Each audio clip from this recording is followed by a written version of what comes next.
Dear Tankers, today we are celebrating the first anniversary of our game's launch. It has been a remarkable year. To mark the occasion, we have put together a video looking back at how the game has developed over the past year. The game launch came at a difficult time for the company. A week before the planned release, we parted ways with our publisher and we still hadn't secured Steam approval for the launch. We were struggling with the prospect of releasing an uncensored version and censored version for the German market. Time was running out and we had to release the game to survive as a company. Fortunately, we managed to get everything sorted in time. The game was released on May 8th as announced during the Second World War game sale, an event we organized. The launch itself was a disaster. Very few copies of the game were sold, and after the first day of sales, only 90% of reviews were positive. It wasn't an easy time for the team. Morale was very low. Despite the very difficult launch, we continued to support the game by patiently releasing further updates and fixes, sometimes day after day. We raised the number of positive reviews to 70%, from mostly negative to mostly positive. If we take a closer look to the posts on Steam, we released 28 updates for the game. Some of them were major, some minor. Let's take a look at the major ones. While working on the fixes, we decided to release a major update featuring a second campaign comprising 5 missions in which players could take one of the role of the other side, the Soviets. We also published the roadmap for June-July, work on which took much longer than we expected. The scope was big, ranging from a new campaign to new vehicles. Above all, we worked hard on optimizing the game itself and fixing bugs. One of the most frequent player requests was the addition of a tutorial. 4 months after launch, we managed to add a set of 3 tutorials explaining the game.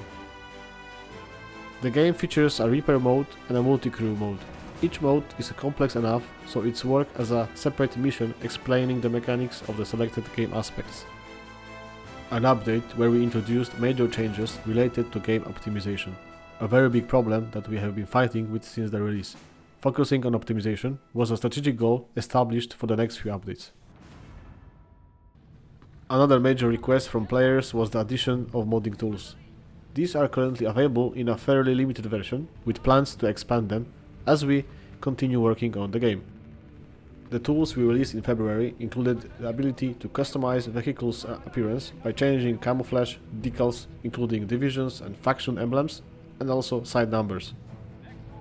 We also continued to make improvements related to general optimization and the behavior of enemy AI. The focus remained on reducing memory usage and lowering CPU load. A year after the game release, we are releasing another update, this time featuring procedurally generated missions. This is a game mode with no pre-scripted events. The player's team battles an enemy AI commander who reacts to what happens during the mission. Procedural missions are part of a new roadmap for 2026.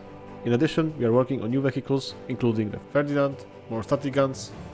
We also want to add better management of your units as a commander to have more tactical options, improvements to the economy, improved mechanics, new game modes, and finally Steam Deck support.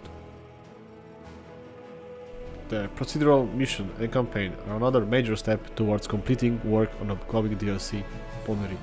In this DLC, these missions will play a major role. The map will be divided into sectors. Sector capture will be achieved by playing missions. When a mission ends and the sector is in our control, it can be attacked by an enemy AI commander.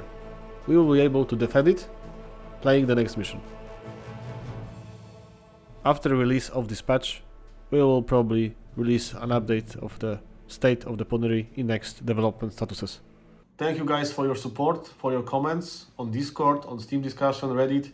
It's really important for us. We are trying to make the game as good as possible. We are trying to make the game less junky. Let's hope that next year also will be good for us. And thank you for your support. Follow our development progress on Steam, join our Discord community, and be part of the Tank Squad. See you next time.